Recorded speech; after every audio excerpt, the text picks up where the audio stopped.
Boa tarde, pessoal. Tá começando mais um episódio do EstudoCast e hoje estamos aqui para falar sobre o direito dos idosos. Eu estou na presença da minha colega Caroline e Júlia. Oi, boa tarde, gente. Oi, gente, tudo? Então, pessoal, vamos começar a falar sobre esse tema tão importante que a gente debateu já nas 2 últimas semanas. Rendeu bastante assunto, é um tema bem atual, né? E nós temos, então, algumas perguntas norteadoras para guiar nossa conversa de hoje, para que ela fique mais clara. Eu vou falar primeiro quais são as nossas 5 perguntas norteadoras e, em seguida, nós vamos começar a debater uma por uma.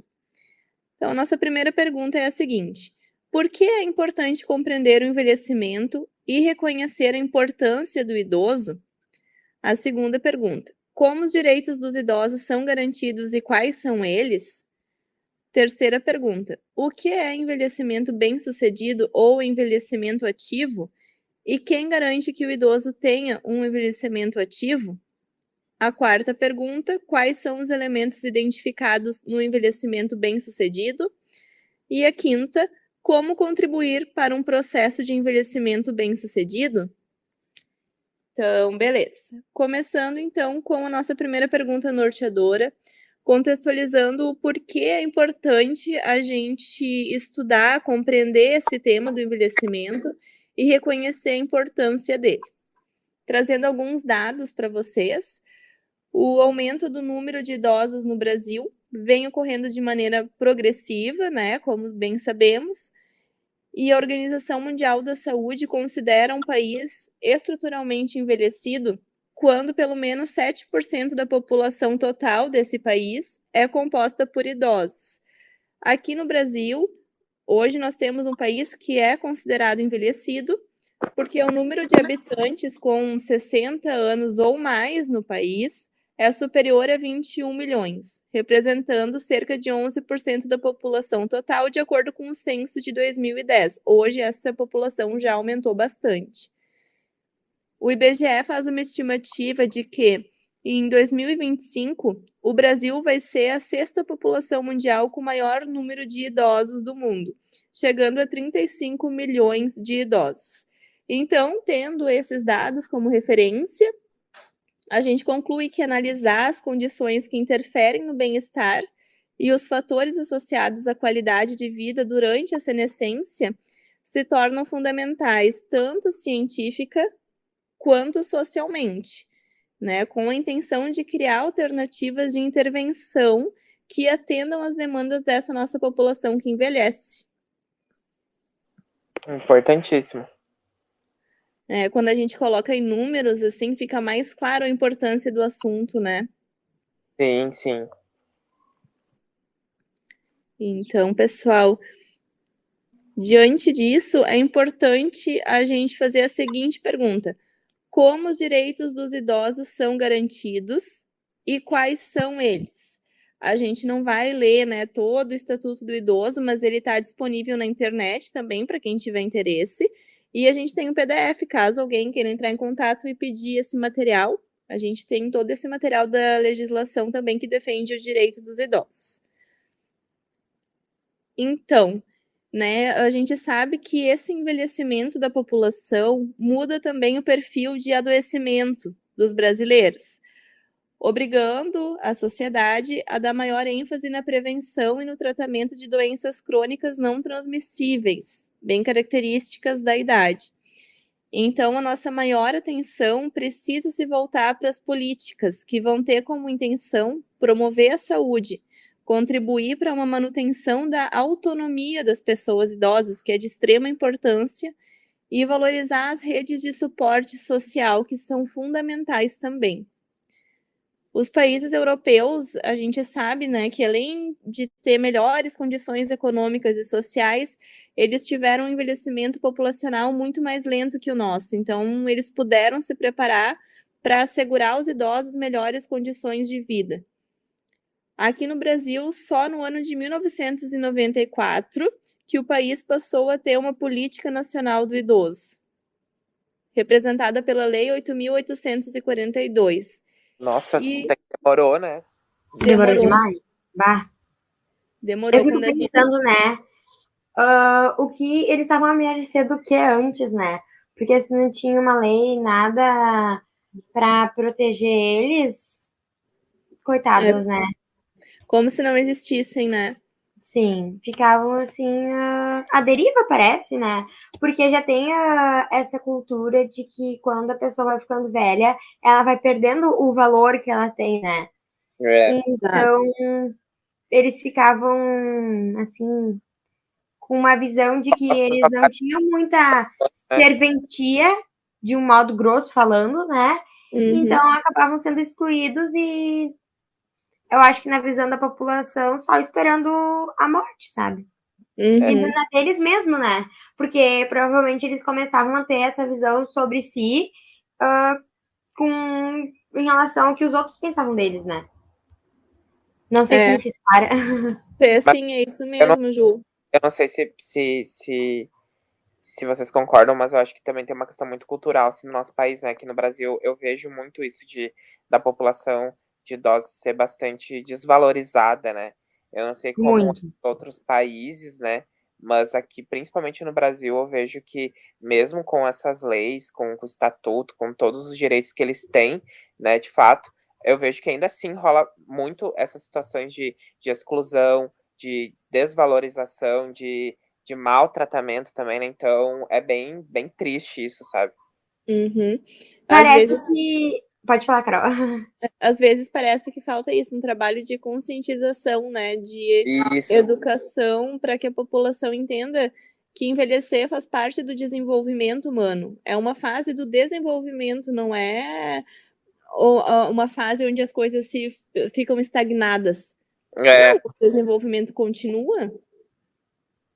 exatamente, Carol. Eu tenho uma visão de que a sociedade quer basicamente sugar quem tem de 20 a seus 45 anos, e depois disso, gradativamente, as pessoas vão perdendo seu valor na família, no mercado de trabalho, nos amigos, e vai se perdendo aos poucos um pouquinho de tudo, sabe?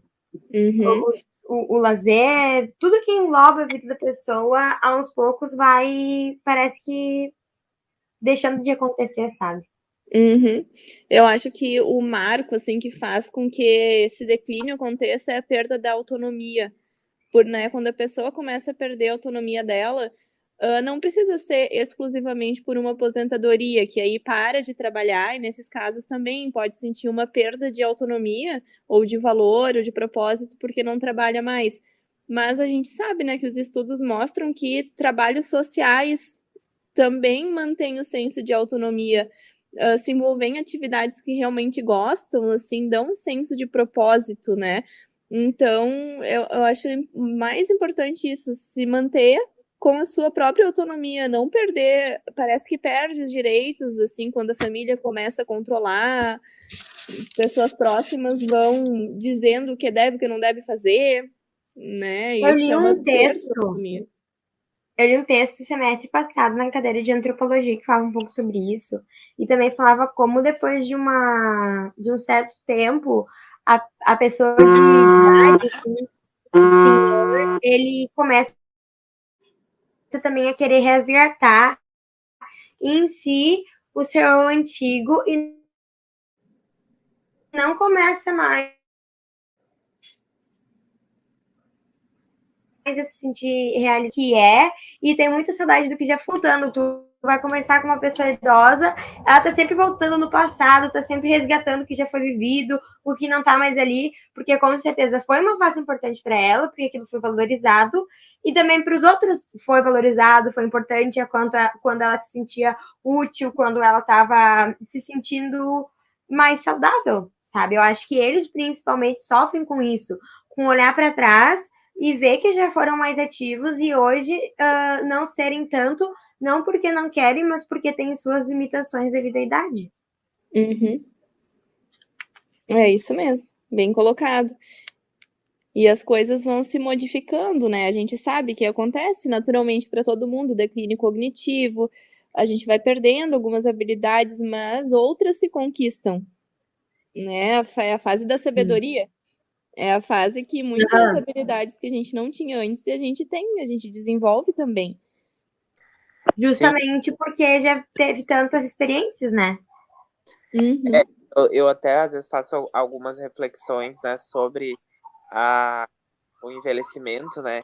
E eu cheguei em várias conclusões de que eu acho que é um estágio da tua vida, assim, que tu te desprende de muitas coisas, né? Que tu aprendia muito antes, né? Então, é um momento da tua vida, assim, que, não sei, eu acredito que seja, né? É um momento que tu se sinta livre, que tu se sinta confortável, muitas vezes para te colocar num lugar que antes tu, sei lá, teria vergonha ou teria medo, sabe? Então, eu acho que é um estágio da tua vida, assim, que de muita, que nem vocês falaram, sabedoria, de também tu poder até, acho que te reconectar contigo mesmo, sabe? Porque eu acho que tu também teria mais tempo para ti. Então, claro, dependendo muito do contexto que tu vive, né?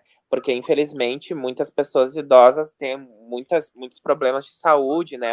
Então, mas se é uma pessoa que não tem esses problemas, né? Eu acredito que seja uma fase, assim, incrível da vida, sabe?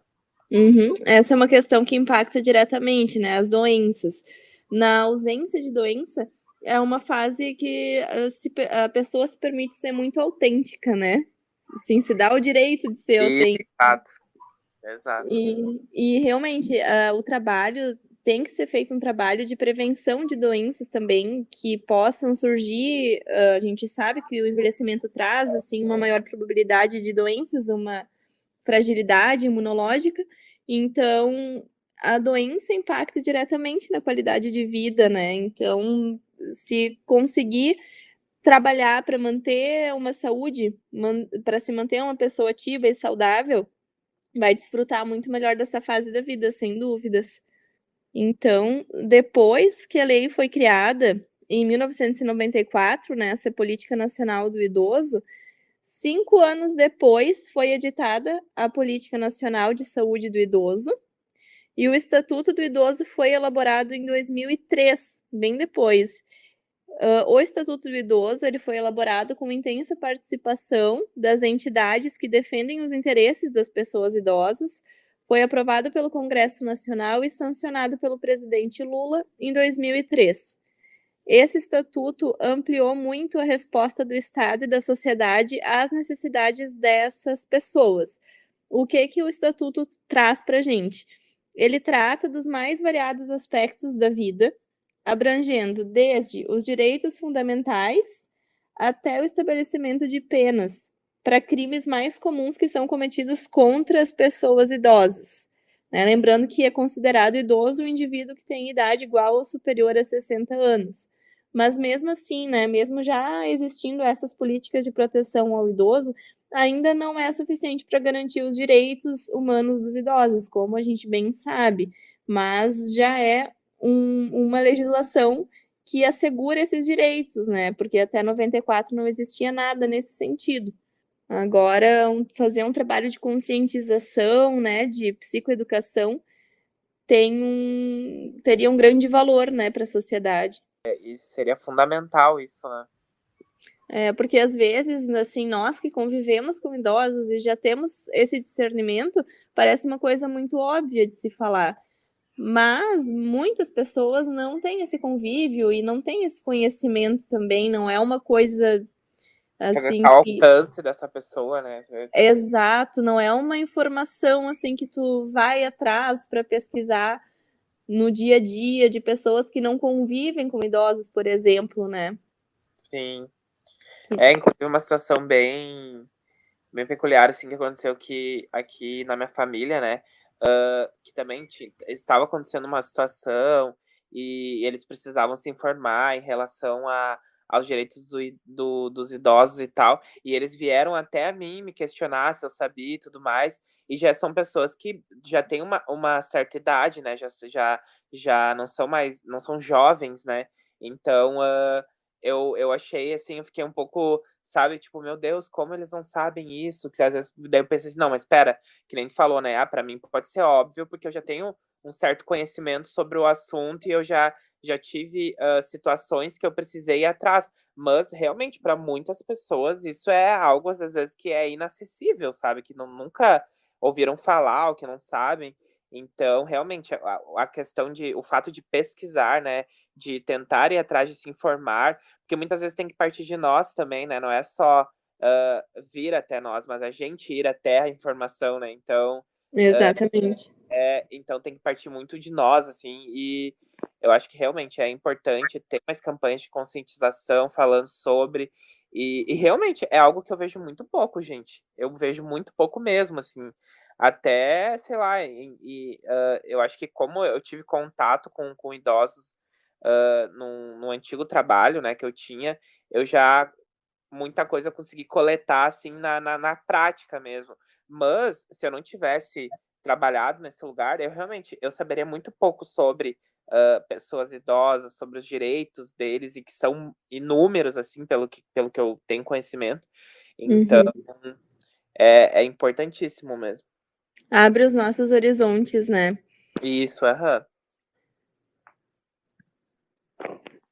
Então, vamos passar para a terceira pergunta norteadora. O que é um envelhecimento bem-sucedido ou envelhecimento ativo? E quem garante que o idoso tenha esse tipo de envelhecimento? Então, essa política de envelhecimento ativo, ela foi proposta pela Organização Mundial da Saúde e enfatiza que envelhecer bem não é apenas responsabilidade daquele indivíduo que envelhece, e sim um processo que deve ser respaldado por políticas públicas e por iniciativas sociais e de saúde ao longo da vida, né? Então aí o idoso tem direito a esse suporte. O conceito de envelhecimento bem-sucedido, ele tem sido discutido sob uma perspectiva biomédica e psicossocial. Não existe ainda consenso sobre o que seria um envelhecimento bem-sucedido. A gente até prefere o termo envelhecimento ativo, né? Mas esse termo é usado para explicar o processo de envelhecer bem. É um conceito subjetivo. Essa subjetividade está relacionada à individualidade e às diferenças socioculturais das pessoas. E então a gente não pode usar só a longevidade como um critério, como um componente para avaliar o envelhecimento ativo. Por exemplo, eu tenho 80 anos, eu tenho 90 anos, então foi um envelhecimento bem-sucedido. Não, esse não é um critério válido. A gente tem que avaliar muito mais que isso, Fator de né? longevidade, né, não é nem como eu posso explicar, do processo, né, mais uma questão de números mesmo, né, que não tem nada a ver, né. Exatamente, a idade não define, da mesma maneira que a gente sabe, assim, que, dentro do grupo de idosos, existem muitas variações, não são todas as pessoas com a mesma idade que se comportam da mesma maneira. Isso em todas as fases da vida, né, vai muito da mentalidade, do estilo de vida de cada um também. Sim, sim. Então, usar a longevidade, assim, tá longe de ser o único componente que vai sustentar esse conceito de envelhecimento bem-sucedido. Então, envelhecer bem envolve múltiplos fatores, incluindo fatores que são individuais, fatores psicológicos, fatores biológicos e fatores sociais. O bem-estar, que é subjetivo, é o componente mais importante para avaliar esse sucesso do envelhecimento. Então, a única pessoa que poderia, de fato, avaliar o quão satisfeito está com o seu envelhecimento é a própria pessoa, né? Na década de 90, as pesquisas começaram a tentar identificar quais são os determinantes do envelhecimento ativo, né? Para que a gente tivesse parâmetros para poder avaliar esse conceito. Então, foram utilizadas medidas objetivas e tentativas de operacionalizar esse fenômeno. Mas agora, nos últimos anos, a ênfase tem sido conhecer as percepções dos idosos sobre a experiência deles, associando esse conhecimento aos resultados das avaliações profissionais, como os questionários de qualidade de vida que a gente utiliza hoje, que são validados e são amplamente utilizados para medir um critério que é muito subjetivo, que é realmente assim a experiência da qualidade de vida, o que a pessoa sente, qual é a percepção dela sobre a vida dela mesma. Isso é bem importante, né? A gente ouvir sempre a pessoa, não assim utilizar critérios pré-determinados e colocando em caixinhas, enquadrando, né? esse é bem sucedido, esse não é uma tarefa simples, né? Não é. E muitas vezes a gente acaba tendo esses, não sei se eu posso usar esse termo pré-julgamento, né, mas a gente acaba tomando essas decisões, muitas vezes, conclusões precipitadas, né, em relação a algumas pessoas, né. É um reducionismo muito grande, assim, de todo o potencial humano fazer esse tipo de avaliação, né, quantitativa de uma pessoa.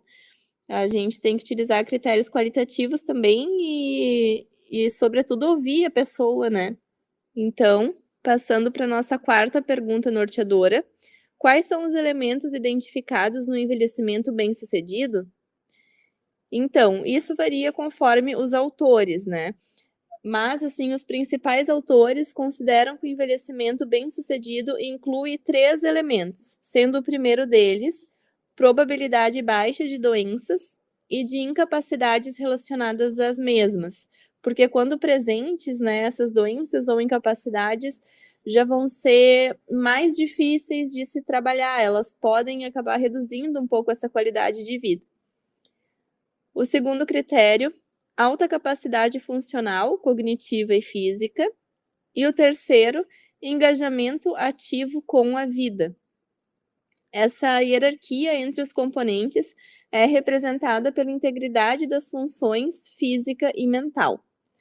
Essas funções atuam como potencial para a realização das atividades sociais, envolvendo relações interpessoais e as atividades produtivas, sendo elas remuneradas ou não. Então, não obrigatoriamente a pessoa tem que ter um trabalho remunerado para se sentir ativa ou produtiva.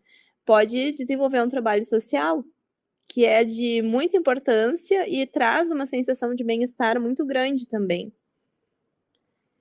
Então, tem alguns fatores preditores que variam conforme os autores, mas alguns deles se destacam como sendo fatores preditores do envelhecimento bem-sucedido.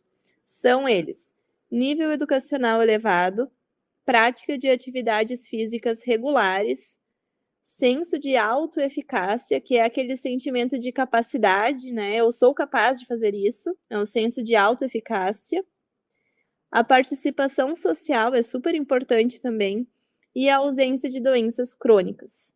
Então, participar de grupos também, né, com outras pessoas com interesses comuns, grupos de dança, grupos de jogos, grupos de diversos tipos de lazer, né, são super importantes para que a gente... Inclusive, o lazer é um dos direitos que está no estatuto, né? Que eles têm total direito ao lazer, né? Exatamente. Às vezes, quando a gente fala em direitos, parece que são só sobre coisas punitivas, assim, né? Que se esse direito for desrespeitado, vai ter essa punição. Mas não, né? Direito ao lazer, a qualidade de vida, a autonomia. É porque muita gente às vezes pensa, mas o lazer pode ser, sei lá, levar, sei lá, ele o idoso em questão, né, pro parque ou passear, mas muitos idosos não têm acesso a isso, às vezes. Pode parecer simples, mas tem muitos que não têm acesso e são privados de ter isso, né. Então, justamente é um direito deles, né. Exatamente. Direito importantíssimo. Então, envelhecer bem é uma questão pragmática de valores particulares que vão permear o curso da vida, incluindo as condições próximas da morte, que também são importantes, né, de ser avaliadas, porque todo dia é um dia que merece ser vivido, mesmo que seja um dia próximo à morte, né? Então, a implementação de programas que elevam o nível de qualidade de vida dos idosos mostra resultados positivos. O objetivo de muitos idosos e profissionais também tem sido fazer essa promoção de saúde e bem-estar nessa fase da vida, seja referindo-se ao envelhecimento saudável, produtivo, ativo ou bem-sucedido. E então, a nossa última pergunta para finalizar o podcast: como a gente pode contribuir para um envelhecimento bem-sucedido? Então, né, os estudos identificaram esses 3 componentes principais para o envelhecimento bem-sucedido, que são a anulação da doença ou incapacidade relacionada à doença, manutenção elevada das funções psicológicas e cognitivas e o engajamento constante e ativo em atividades sociais e produtivas, sendo elas pagas ou não, né, pois elas são criadoras de valor social. Então, os idosos bem-sucedidos, eles tendem a ter apoio, né? Não se envelhece bem sozinho. Tende a ter apoio, apoio social, apoio emocional, apoio material, o que contribui para a saúde mental. E enquanto permanecem ativos e produtivos, esses idosos não se consideram velhos. É importante avaliar o bem-estar e a satisfação com a vida em termos subjetivos sempre, ressaltando esse ponto, né?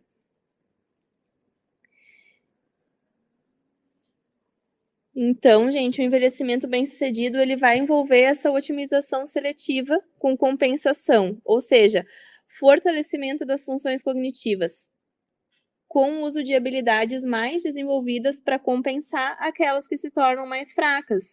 É o que a gente estava falando antes, a gente perde algumas habilidades, reduz o nível de algumas habilidades, mas a gente compensa com outras habilidades, né?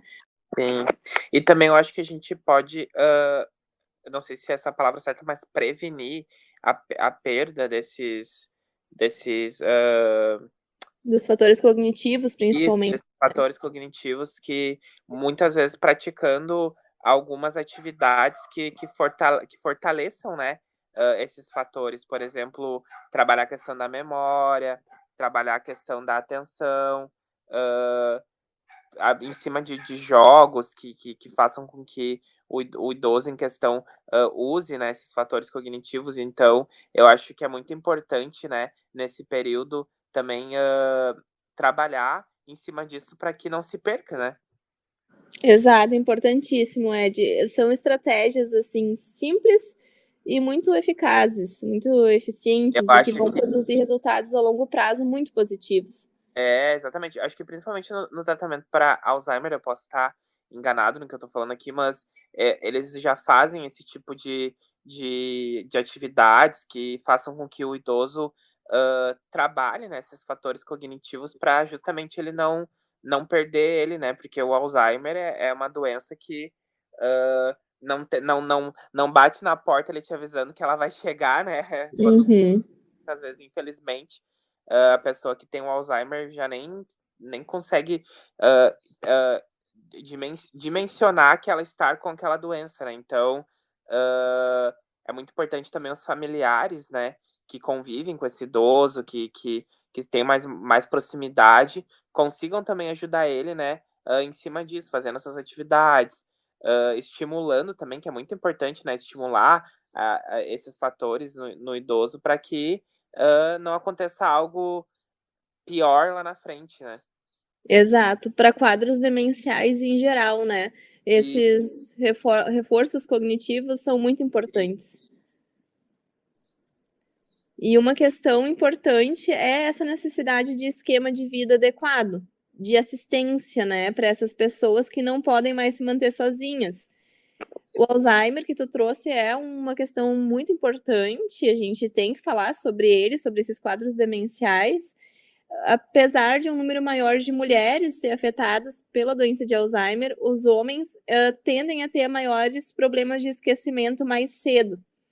E essa tendência pode ter consequências práticas mais imediatas para aqueles que estão entrando nas últimas fases da vida. Então, a gente tem que estar sempre atento também a essas perdas cognitivas.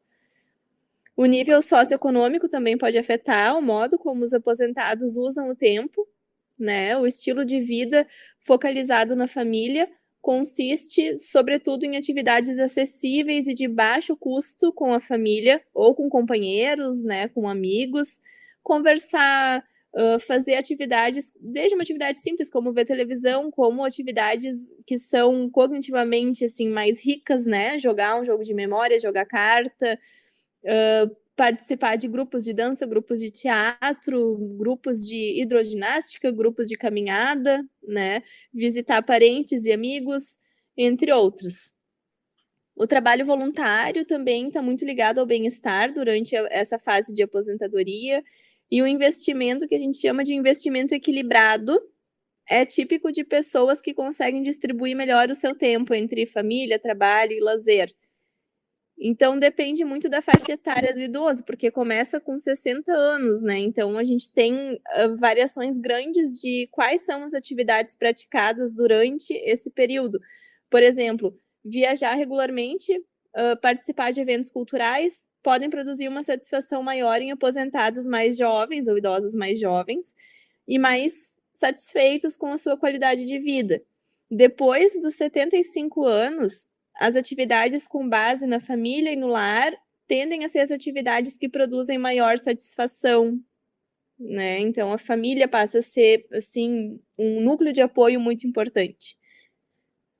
Para adultos com deficiência, ou para aqueles que é difícil conseguir se manter sozinhos, qualquer tipo de apoio secundário é importante, como refeições, transporte, amparo à saúde em domicílio. Tudo isso pode ajudar a pessoa a permanecer no seu lar. O uso dessas instituições não familiares para cuidar dos idosos fragilizados envolve uma indicação adequada, assim, preferencialmente, né, em designar os mesmos cuidadores para a pessoa idosa, ao invés dessa rotatividade usual que a gente observa de cuidadores. Só que, lógico, isso nem sempre é possível, né? Em um mundo ideal seria assim. Né, os cuidadores estabeleceriam um vínculo com os idosos, né, e conseguiriam manter uma qualidade mais adequada para que a pessoa não se sinta, assim, abandonada de alguma maneira, né? Sim. Tá aí um trabalho que eu admiro muito, que é o de cuidadores de idosos, assim, que eu bato palma para eles, assim, porque é um trabalho bem desafiador, né? Uhum. É um desafio muito grande, porque são pessoas que exigem muito cuidado também, né? As demandas são muito grandes. Depende o caso, lógico, né? Mas assim, já vem uma fragilidade natural com a idade, com a senescência. Sim, sim. E os cuidadores são pessoas muito presentes, eles observam muito as necessidades individuais de cada um dos idosos que eles cuidam, né? Às vezes cuidam de um grupo grande, não é de um idoso só.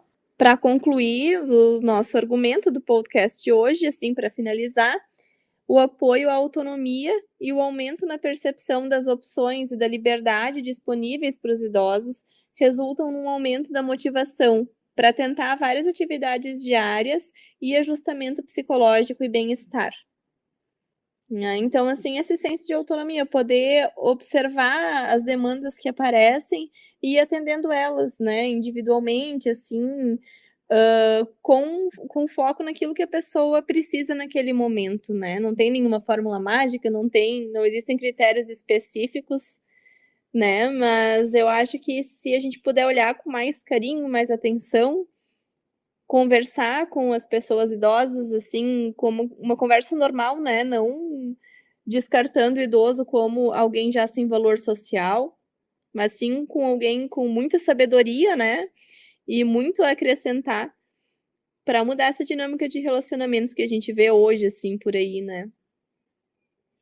E principalmente, né, sempre mantendo o respeito e também o amor, né, por essas pessoas que muitas vezes são papéis, são figuras importantíssimas nas nossas vidas, né? Os avós, né? Então, também pais e mães, né? E eu acho que o amor e o respeito sempre tem que prevalecer. Eu acho que isso, não sei, isso muda muita coisa, sabe? Então, sempre tentar manter. Pode falar. Ah, é isso mesmo.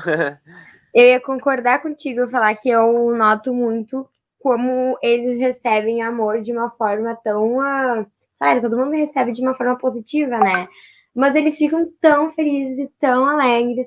Eu já fiz trabalho voluntário em lar e eu acho a coisa mais amada, como eles se É sentem muito felizes e. Como? genuíno, né? A forma como eles Sim, recebem. eles se sentem felizes e completos. É igualzinho tu dar doce e brinquedo pra criança. Eu É, acho muito fofo, eu acho muito é, amado. É muito bom e tu se sente também, quando tu faz essa boa ação e dá carinho, atenção, tu se sente também tão feliz, porque tu viu que é algo tão simples e tão natural muitas vezes, né? Porque é de nós amar as pessoas, né? É E eles ficam muito completos. E daí a gente também fica completo com isso. É verdade. Eu acho que então era essa a nossa mensagem de hoje, né, gente? Espero que a gente possa ter contribuído de alguma maneira para a construção desse conhecimento. E eu acho Ainda que é tem muito a ser pesquisado. Carol, que caso a gente, quem tá ouvindo, né, ou que conheça alguma pessoa que esteja passando por uma situação de violência, né, contra algum idoso, que sempre denuncie, né, que fique atento a isso, atento aos sinais, porque existe lei, né, existe proteção para essas pessoas, então, caso saiba de algo ou já tenha presenciado algo, que não omita, né, que pegue e denuncie, e é isso. Exato, ótima mensagem, Ed. Com certeza. Né? Olhar para essas pessoas com um olhar atento, né? E não fazer de conta que não tá vendo quando vê alguma situação de maus tratos ou de negligência, que também é uma forma de abuso, né? Isso mesmo. E não só o físico, né, Carol, mas também o psicológico, né, que eu acho que na grande maioria das vezes é o psicológico, né? Exatamente. E abuso psicológico é abuso também, né? E ele deve ser denunciado. Isso mesmo. Bom, então acredito que com essa mensagem a gente vai encerrar o episódio de hoje. Obrigado pela participação de todos que estão ouvindo e nos vemos no próximo, no caso, né, vocês vão ouvir nos vemos no próximo episódio, então. Um abraço e até mais. Beijo. Obrigada, Beijo, gente. tchau, tchau. Beijo, tchau.